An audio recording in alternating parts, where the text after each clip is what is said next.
This is an instant replay of me playing the Akina 2017 downhill course in Assetto Corsa in the Porsche 918 Spyder. This is a car that if you get the Ultimate Edition of the game, or I think otherwise it comes in one of the Porsche packs probably. I just got the Ultimate Edition on the Steam sale, so that's where I got it. So it's just exactly as it comes.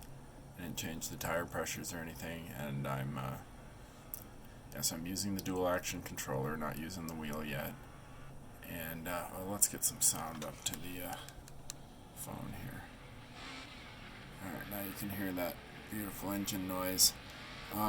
So I played Assetto Corsa the last 2.5 weeks. This course kind of emulating the Akina downhill, and ultimately want to be using the manual transmission, the 3-pedal board and the wheel and the shift stick.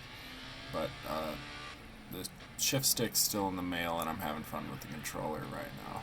So this is automatic transmission. I occasionally override it for a downshift. Such as like right here, I probably manually told it to go into first gear. So the 918 Spyder is like a hypercar. I couldn't handle this course at all when I initially got the game.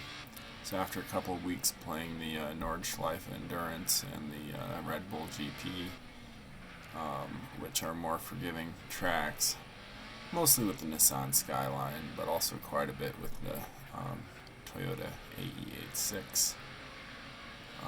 And a little bit with this car. Those are the 3 cars in the game I'm most familiar with.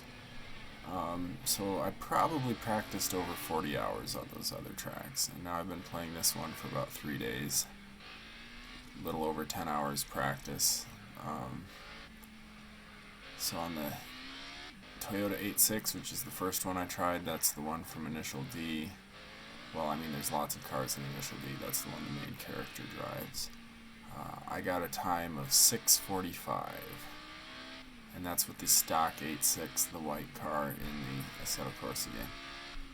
I've seen times of like 5:10 mentioned online. I don't know if that's maybe a better version of the car. Anyway, so at my skill level with the controller, racing about like this, no guardrail nicks, I get 6:45 with the 86. I get 6:03, 6:01, something like that with the Nissan Skyline. I get 6:11 with the Subaru Impreza 22B STI, which is a particular add-on, what they call the 98 version. It comes in blue, which is a nice car that you can get. So it's a 2.2 liter Impreza.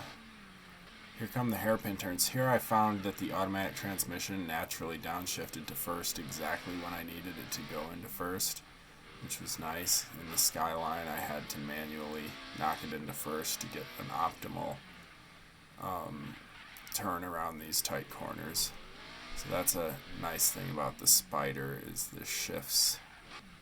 It shifts more often, I guess, because of how fast it brakes and how fast it accelerates, and the automatic shifting tends to be in tapping at serendipitous moments when you need it anyway. So I ended up not touching the downshifter too many times. Let the automatic transmission kind of do it. Yeah, so stability controls on, traction controls on, all that good stuff. Fuel consumption's off. So this is, and I've got a filter setting like 0.4 or something on the joysticks, so they don't have really choppy inputs. They get smoothed out a bit. But yeah, I did this lap in 5:18 on the Spyder. And by the way, the Porsche 912 add-on, there's not really only one of them out there. That one I did it in 6:11, same as the Subaru Impreza, which I was impressed because that's kind of an underpowered, junky old car. I guess I'm changing my mind about it. I think the person who made the Porsche 912 mod made it a little more like the brakes are better, and maybe it might handle slightly better than a real 912. 912. I'm not sure. But that's a fun car to drive. I didn't try the 911. I figured I'd go flying off the road. But the 912, it took me like 3 tries, and I instantly did as well as it took me 3 hours to do in the Subaru Impreza. But that could just be because of the crazy good brakes in the model.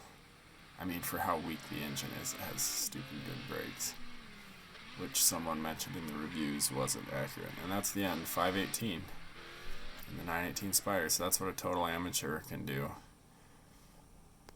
in a Porsche 918 Spyder. Lots that could go way below 5 minutes if somebody was really good, I'm guessing. But that's not what this track's about. It's about the classic 90s cars. So this was just a curiosity.